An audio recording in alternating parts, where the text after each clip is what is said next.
नमस्कार मंडळी, मित्रांनो तुम्हाला बॉम्बे हायकोर्ट यांच्या मार्फत मुंबई उच्च न्यायालय, नागपूर खंडपीठ आणि औरंगाबाद खंडपीठ यासाठी क्लर्क या पदाची या ठिकाणी एक नवीन जाहिरात प्रसिद्ध करण्यात आली आहे.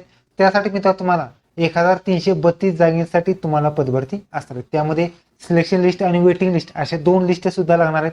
त्यासाठी पे स्केल असणार आहेत. याच 10 मध्ये 19,900 ते 92,300 दरम्यान तुम्हाला ठिकाणी पे स्केल सुद्धा असणार आहे. या व्हिडिओमध्ये आपण संपूर्ण जी जाहिरात आहे त्याची माहिती घेणार आहोत. तर व्हिडिओ नक्की शेवटपर्यंत पहा. व्हिडिओला लाईक करा, शेअर करा, कमेंट करा. असेच नवीन पण चॅनलला सबस्क्राईब करून बेल नक्की दाबा. आजचा व्हिडिओ हा सुरू करूया. यामध्ये मित्रांनो तुम्हाला हा फॉर्म ऑनलाईन पद्धतीने या ठिकाणी अर्ज करायचा आहे. त्यामध्ये मित्रांनो तुम्हाला on the date of publication म्हणजे जे दिवशी अर्ज चालू झाला त्या दिवसापासून तुम्ही या ठिकाणी अर्ज करायचा आहे. त्यासाठी सिलेक्शन लिस्ट आणि वेटिंग लिस्ट अशा स्वरूपात तुम्हाला या ठिकाणी जी दोन वेटिंग लिस्ट लागणार आहे. त्यासाठी पदाचं नाव आहे मित्रांनो क्लर्क याची जाहिरात असणार आहे. त्यासाठी मित्रांनो तुम्हाला बॉम्बे हायकोर्टासाठी 830 जागा असणार आहे. 4% हँडिकॅपसाठी 33 जागा, सिलेक्शन लिस्ट 797 जागा आणि वेटिंगसाठी 200 लोक असणार आहेत. त्याचबरोबर नागपूर ब्रँचसाठी 166 जागेसाठी पदभरती असणार आहेत. 4% हँडिकॅपसाठी 7 जागा असणार आहेत आणि सिलेक्शन लिस्ट 159 जागेसाठी तुम्हाला पदभरती असणार. त्याचबरोबर वेटिंगसाठी 4 जागा असणार. पुढची पोस्ट आहेत बेंच औरंगाबाद खंडपीठासाठी असणार 336 जागा असणार आहे. 13 जागा हँडिकॅपसाठी असणार आहेत आणि 223 जागा या ठिकाणी सिलेक्शन असणार आहेत आणि 81 जागा या ठिकाणी जे वेटिंग लिस्ट असणार आहे. त्यासाठी वेतन असणार आहेत. यस 10 मध्ये मित्रांनो 29,200 ते 92,300 दरम्यान आणि इतर अलाउन्स सुद्धा तुम्हाला ठिकाणी असणार आहे. त्यासाठी मित्रांनो इलिजिबल क्रायटेरिया असणार आहे. एज असणार आहेत. ओपनचं एज या ठिकाणी जर बघितलं तर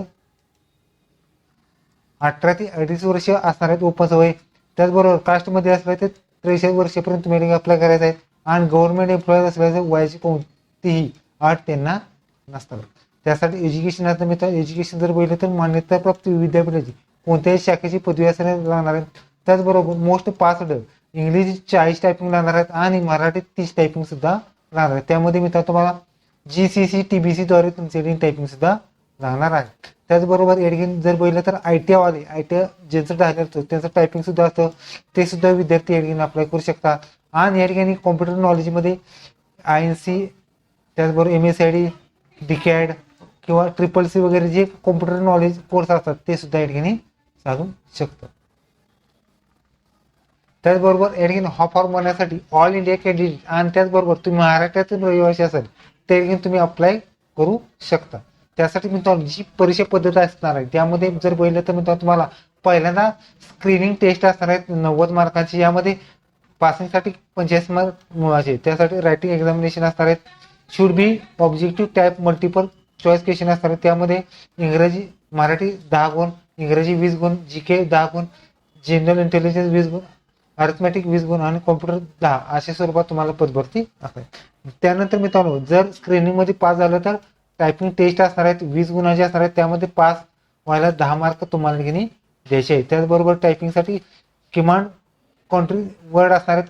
पॅसेज असणार मित्रांनो 400 वर्डचा या ठिकाणी तुम्हाला पॅसेज असणार. त्यासाठी मित्रांनो जे विद्यार्थी टायपिंग मध्ये सुद्धा पास झाले त्यांचा वायवा या ठिकाणी तुम्हाला असणार. वायवा मित्रांनो तुम्हाला 40 मार्कांचा या ठिकाणी वायवा सुद्धा असणार आहे. त्याचबरोबर सिलेबस ऑफ स्क्रीनिंग सुद्धा दिलेले आहेत. म्हणजे मराठी कोणतं असणार आहे, किती प्रश्न असणार आहेत ते सुद्धा या ठिकाणी तुम्हाला देण्यात आलेले. त्याचबरोबर या ठिकाणी द इंग्लिश टायपिंग टेस्ट म्हणजे कॉम्प्युटरवरती तुमची इंग्लिश टायपिंग टेस्ट होणार. त्याचबरोबर ह्या सगळ्या डिटेल्स तुम्हाला bombaycourt.nic.in या वेबसाईटवर तुम्ही ऑनलाईन पद्धतीने अर्ज सुद्धा करायचे. त्याचबरोबर हा फॉर्म भरत असताना मित्र तुम्हाला जी फी असते ती फी मित्रांनो तुम्हाला 1,000 रुपये तुम्हाला ठिकाणी फी असणार आहेत. सर्व कॅटेगरीसाठी मित्रांनो सेमच फी असणार आहेत. त्यामध्ये कोणताही जात भेद वगैरे काही नसणार आहे. ही फी मित्रांनो तुम्हाला SBI करेक्टद्वारे युजर मॅन्युअलद्वारे तुम्ही ठिकाणी फी सुद्धा भरू शकता. त्याचबरोबर या ठिकाणी मित्रांनो जो फॉर्म आहे तो candidate required select one establishment म्हणजे या ठिकाणी तुम्हाला 3 जे घटक असतात म्हणजे या ठिकाणी बॉम्बे हायकोर्ट, नागपूर खंडपीठ आणि औरंगाबाद खंडपीठ या तिन्हीपैकी एकाच खंडपीठासाठी तुम्हाला ठिकाणी फॉर्म भरायचा आहे. त्यासाठी मित्रांनो जी प्रक्रिया आहे त्यामध्ये मित्रांनो SSC marksheet, HSC marksheet, graduation, PG marksheet, tally, त्याचबरोबर लॉ असेल लॉ किंवा जे एज्युकेशन झालं असेल ते एज्युकेशन तुम्हाला ठिकाणी द्यायचं आहे. त्याचबरोबर तुमचे डॉक्युमेंट व्हेरिफिकेशन असणार आहेत जसं की school certificate, SSC certificate, HSC graduation IT असेल, टायपिंग असेल, टॅली, MSID असेल, सगळे जे डॉक्युमेंट्स असतात जे एक्झाम फॉर्म फिलिंगसाठी दिलात ते सगळे डॉक्युमेंट्स तुम्हाला लागणार आहे.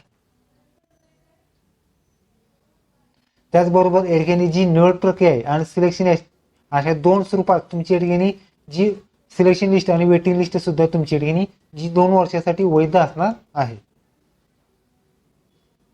त्याचबरोबर या ठिकाणी तुम्ही ऑनलाईन पद्धतीने अर्ज करत असाल तुम्हाला या ठिकाणी एक कॅरेक्टर सर्टिफिकेट द्यायचं आहे ते की फॉर्म 1 मध्ये असणार आहेत.